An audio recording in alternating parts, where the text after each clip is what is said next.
pasti aku namanya suka. cilok, ini cireng, ini cilok. Cilor. Nah ini favorit aku, cilok. Enak ya. Intan, ini kan kalau kita ngomongin cilok, ini kan bahannya sagu nih.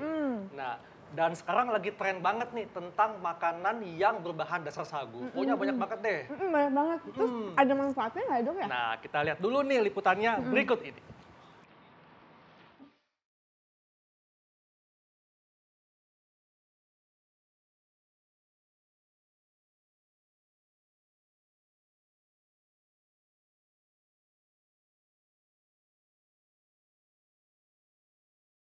Sagu merupakan salah satu bahan makanan pokok masyarakat di Indonesia. Sagu sudah lama dianggap memiliki nutrisi yang baik bagi tubuh. Kandungan nutrisi terbanyak dalam sagu adalah karbohidrat murni. Selain itu, sagu kabarnya mengandung lemak jenuh yang sangat sedikit. Sagu biasanya dijual di pasaran dalam bentuk tepung. Tepung sagu memiliki tekstur yang lebih lembut jika dibandingkan dengan tepung giling lain. Warnanya putih agak pucat dan jika dipegang Anda akan bisa merasakan teksturnya yang kesat dan agak berpasir. Dalam keadaan sudah dimasak, maka tekstur tepung sagu akan mengental seperti lem.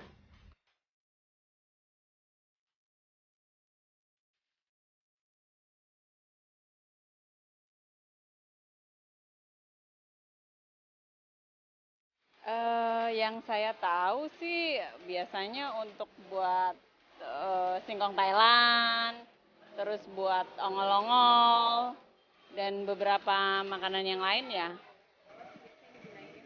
Sagu biasanya untuk buat campuran bahan makanan, kadang untuk kue-kuean itu banyak. Biasanya untuk segala jenis makanan sih setahu saya.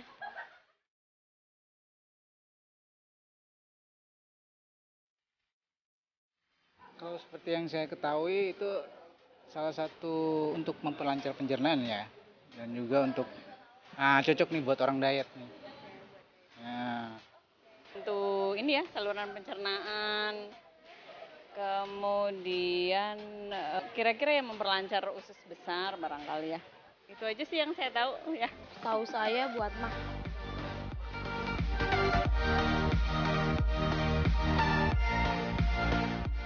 Bagi masyarakat modern, tepung sagu juga cenderung lebih banyak dikonsumsi sebagai menu diet karena sagu bisa dijadikan bahan makanan pengganti beras.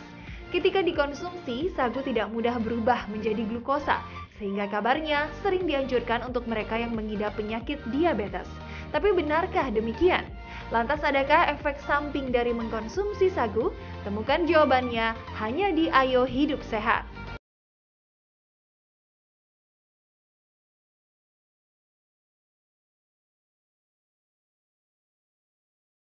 Itu tadi ya dok ya. Saya waktu masih kecil Intan ya, kalau saya pakai sagu, saya pakai untuk main karambol. Karambol? Iya. Biar apa dok? Tek-tek, kan licin soalnya. Halus kan teksturnya. Aduh dokter, kalau aku tuh biasanya tuh ya buat makanan semua Dimakan sih. ya. Cilor, terus udah gitu buat cireng, terus apa nih namanya cilok gitu. Tadi kita lihat pendapat masyarakat nih tentang sagu. Ada yang bilang bisa melancarkan pencernaan. Makanya di tengah kita sudah ada Dr. Ida Gunawan, spesialis gizi klinik. Siang dok, apa Selamat kabar? siang, baik. Nah, dokter, aku langsung nanya deh ya. Langsung ya. Katanya ini sagu ini bisa untuk mencegah darah tinggi. Ini fakta atau mitos dok? Nah ini adalah mitos. Oh mitos. Jadi nggak bisa dijadiin alasan makan sagu. Iya betul. Jadi gini, kenapa kok orang awam selalu bilang sagu ini bagus loh untuk mencegah tekanan darah tinggi. Iya. Sagu ini kalau dibiarkan lama-lama, kalau dalam campuran makanan dia suka menjadi cair. Oh iya betul. Jadi pikirnya nanti kalau dimakan airnya menjadi lebih banyak menghilangkan panas dalam. Karena kalau orang awam itu semua tekanan darah tinggi, semua sakit selalu dikaitkan dengan panas dalam, masuk angin dan kawan-kawannya. Sebetulnya kalau kita lihat kandungan gizinya, kandungan gizi dari sagu ini sangat rendah komponen dari kaliumnya, potasiumnya. Padahal kita tahu yang bagus untuk menurunkan tekanan darah adalah kandungan potasium atau kalium. Nah jumlahnya nggak terlalu banyak sedikit, ya. dok, ya. Betul, dibanding dengan buah dan sayur ya banyakkan buah dan sayur. Nah, tadi dok di tayangan kita lihat ada masyarakat yang menganggap bahwa sagu ini membantu melancarkan sistem pencernaan. Ini fakta atau mitos? Dok? Nah, ini mitos lagi. Wah, mitos lagi ya. nggak Kok bisa buat bisa? diet dong. Iya, makanya tadi saya dengar juga bagus loh ya buat berdiet. Nah, sagu ini kaya akan karbohidrat. Jadi kandungan karbohidratnya tinggi sekali. Dalam 100 gram sagu, kira-kira 1 ons sagu, itu mengandung 84 gram karbohidrat. Jadi ini sangat bagus untuk menggantikan energi yang hilang. Jadi sumber energi, Dok, Sumber ya? energi yang sangat bagus sekali. Jadi buat daerah-daerah di Indonesia Timur ya, di mana yang namanya padi, nasi kan agak sulit mungkin numbuh ya, karena daerahnya yang kurang gitu baik, maka mereka mencari pengganti karbohidrat lainnya yang tinggi energi, salah satunya adalah sagu. Nah, tadi juga Dok, Ya. kan di tayangan tadi masyarakat juga menganggap bahwa sagu ini bisa sebagai pengganti nasi. Kalau kita Betul. melihat dari kandungan nutrisinya, lebih baik nasi atau sagu nih Dok? Nah, kalau secara kandungan nutrisi pasti nasi lebih untung, lebih masih di atas Lebih ya. banyak komponen nutrisinya ya. Karena masih ada yang namanya protein. Nah, protein di sagu ini jauh lebih kecil daripada nasi. Jadi kecil sekali, kira-kira 1 sampai 2 gram per 100 gram sagu. Nah, kalau seratnya, Dok? Nah, seratnya sekitar 2 sampai 3 gram per 100 gram sagu. Jadi enggak terlalu banyak juga. Kapan seratnya menjadi lebih tinggi yang tadi dikatakan, oh bagus ya buat melancarkan saluran cerna. Itu pasti dikaitkan dengan komponen seratnya. Ini kita lihat sagunya warnanya putih toh ya. Betul. Ada yang namanya sagu coklat. Seperti beras, ada yang beras yang baru diambil, yang belum terlalu banyak disosoh dan sebagainya, itu berasnya juga warnanya masih agak kuning-kuning kecoklatan. Nah, itu kandungan seratnya tinggi, sama dengan sagu coklat. Nah, sagu coklat adalah sagu yang baru pertama sekali diambil dari pohon palemnya itu. Nah, itu warnanya masih agak kecoklatan, belum putih seperti ini, itu kandungan seratnya lebih tinggi. Oh, lebih tinggi itu Ya, ya Dok? betul. Nah Dok, ini juga banyak banget nih Dok kabar yang beredar bahwa sagu ini bisa mencegah kanker. Ini fakta atau mitos? Dokter ditahan dulu, jangan dijawab dulu. Kita temukan jawabannya setelah pesan-pesan berikut ini.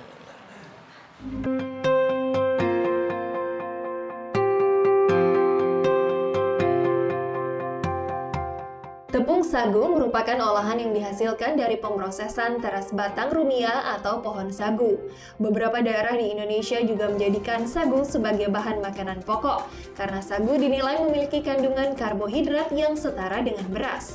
Berikut ini adalah beberapa jenis olahan sagu yang sering dikonsumsi oleh masyarakat Indonesia, hasil rangkuman tim Ayo Hidup Sehat. Yang pertama ada kue rangi. Kue rangi atau sagu rangi merupakan salah satu kue tradisional asli Indonesia yang terbuat dari campuran tepung sagu. Kue rangi dibuat dengan memasukkan adonan sagu ke dalam cetakan yang bentuknya mirip dengan kue pancong atau bandros. Adonan dipanaskan dengan api kecil hingga matang, kemudian dicabut dari cetakan. Agar lebih nikmat ketika disantap, kue rangi kerap ditaburi dengan kelapa parut dan gula merah yang telah dikentalkan.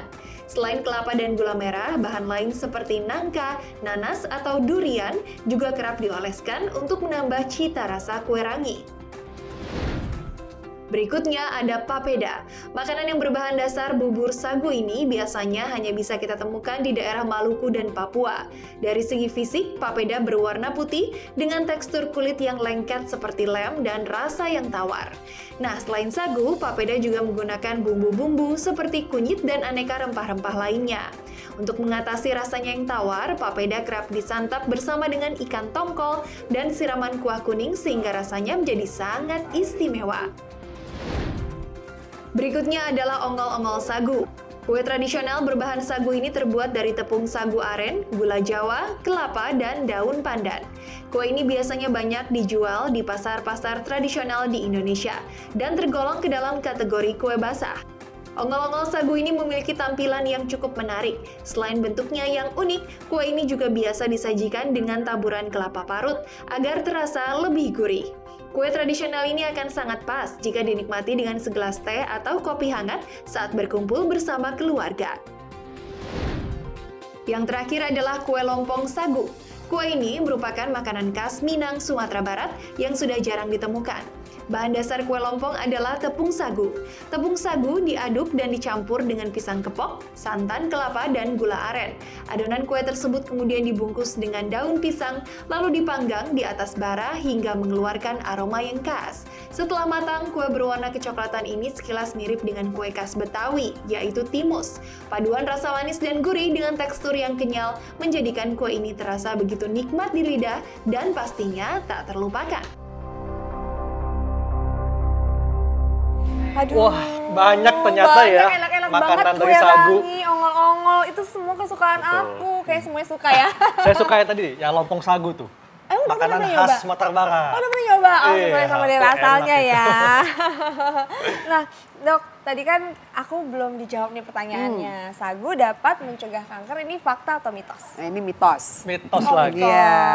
Kenapa? Kalau kita bicara soal kanker, artinya kita biasa membutuhkan banyak antioksidan. Iya. Dan dalam sagu ini kandungan antioksidannya dalam bentuk vitamin dan mineral jumlahnya sangat minimal sekali ya. Jadi kalau ingin menjadikan dia sebagai pencegahan untuk kanker, mungkin lebih baik untuk mengambil dari sumber yang lebih tinggi kandungan antioksidan. Misalnya sayur dari buah-buahan ya, atau mungkin ada sumber protein lainnya. Oke, jadi ini mitos dok ya. Mitos. Nah, bagaimana dok dengan anggapan yang mengatakan bahwa sagu ini baik untuk kesehatan tulang dan sendi? Ini Iya. fakta atau mitos dok? Nah, ini juga mitos. Mitos lagi. Nah, Kenapa dok? Kenapa ya? Karena di dalam sagu ini tadi sudah saya katakan jumlah mineralnya, kalsium, magnesium, zat besi, kuprum dan sebagainya itu juga sangat minimal sekali ya, sedikit sekali. Jadi kalau dijadikan sebagai bahan untuk mencegah ya memang harus jumlahnya dalam jumlah yang lebih besar, Setuju, banyak ya. Tapi considernya pertimbangan kita kalau makan ini jumlahnya besar, artinya energinya juga nambah. Asupan karbohidratnya jadi berlebihan nantinya ya. Dok, dengan tadi kan dijelasin juga ya di video tadi kalau sagu ini memang rasanya tawar nih. Ya. Apakah memang sagu ini baik untuk gula darah ataupun penyandang diabetes? Ini fakta atau mitos, Dok? Nah ini juga mitos. Oh, mitos juga, Ya. Dok. Iya. Oh, Gini, kenapa? kalau kita bicara soal gula darah, artinya kita bicara sumber karbohidrat.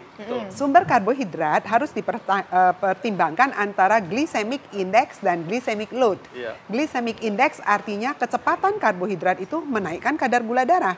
Dan karena dia bentuknya tepung, di mana kandungan seratnya juga tidak banyak, dia mempunyai glycemic index yang medium sampai high.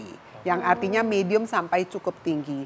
Bagi penyandang diabetes, kita anjurkan pilihlah karbohidrat yang rendah GI-nya, yang glycemic index-nya. Namun, dalam beberapa literatur dikatakan bahwa sagu yang coklat, yang tadi saya sebutkan yang baru diambil, itu ternyata kaya akan amilosa dan juga resisten starch yang tinggi. Jadi itu bisa digunakan sebagai pengganti nasi pada penyandang diabetes. Fungsinya untuk ya. apa tadi yang dokter sebutkan, amilosa itu? Ya, amilosa dan juga serat ya, itu bagus untuk ikut menurunkan GI-nya Oh, tadi. yang tadi. Jadi baik untuk- bagus untuk mereka penyandang diabetes. Tapi dipilih sagu yang coklat, jangan yang putih murni seperti ini. Ya. Dok, ini kan sagu mengandung karbohidrat dok ya, Iya. dan mengenyangkan. Iya. Nah ini ada anggapan mengatakan bahwa sagu bisa meredakan perut kembung. Ini fakta atau mitos dok? Nah ini juga mitos. Oh mitos lagi. Ya, Kenapa, mitos Dok? ya. Jadi gini, kenapa kok banyak? Saya banyak baca ya di literatur juga mereka katakan bahwa ini bagus sekali untuk menghilangkan perut kembung karena mudah dicerna. Lihat bentuknya sagu begitu Iya. diolah kasih air panas, Iya. dia mengental, lalu kita makan pelan-pelan begitu dingin, udah bentuknya mulai mencair. Kayaknya enak gitu Ya ya. mudah Mudah sekali sekali dicerna dicerna, ya. ya. Jadi tidak terlalu memperberat beban dari si Pencernaan. usus kita, pencernaan kita. Tapi faktanya tidak seperti itu cara kerjanya ya. Oke, Heeh.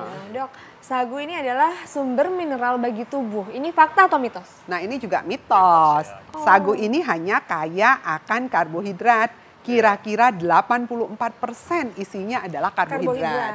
Ya, makanya ini sebenarnya bagus untuk apa sih? Sumber tenaga cepat. Jadi menggantikan energi yang cepat bagus. Oke. Ya, menggantikan nasi bagus gitu. Nah, tadi semua mitos ya. Iya. Nah, ini dok, terakhir nih dok ya. Ini fakta atau mitos ya. Iya. Sagu bisa menggantikan energi yang hilang. Nah, ini pasti jawabannya Adalah fakta. Akhirnya ada alasan untuk makan sagu. Ya. Gini, Karena kalau kita bicara energi, sumber energi yang paling banyak untuk orang Asia, apalagi orang Indonesia adalah karbohidrat. Dan ini tadi saya katakan dalam 100 gram sagu, ini mengandung 84 gram karbohidratnya. Jadi lebih tinggi dari nasi loh. Nasi itu cuma sekitar 77 gram. Nah ini mengandung 84 gram. Jadi ini sangat bagus sebagai sumber energi. Cuman kalau ingin mendapatkan tambahan nutrisi lainnya, tolong dikombinasi. Betul. Ya, makannya. Dok, ini juga masyarakat ingin tahu, Dok. Sebetulnya sagu ini selain sebagai sumber karbohidrat, apa saja, Dok, fungsi yang bisa bermanfaat untuk kesehatan? Nah, gini, kalau ingin mendapatkan manfaat lebih dari si sagu, silakan cari sagu yang warnanya coklat. Brown sagu tadi ya. Jadi sagu coklat ini ternyata dia cukup banyak juga seratnya. Jadi bisa mencapai kira-kira 3-4 gram per 100 gram. Jadi selain mendapatkan karbohidrat, kita bisa dapat serat. Yang kedua, kandungan antioksidannya juga lebih tinggi, hampir 2 kali dibandingkan dengan sagu yang sudah diolah putih ini ya. Jadi kalau mau cari yang masih original, yang masih baru fresh, jangan diolah terlalu banyak. Nah itu yang paling baik. Jadi itu ya dok ya, yang paling baiknya.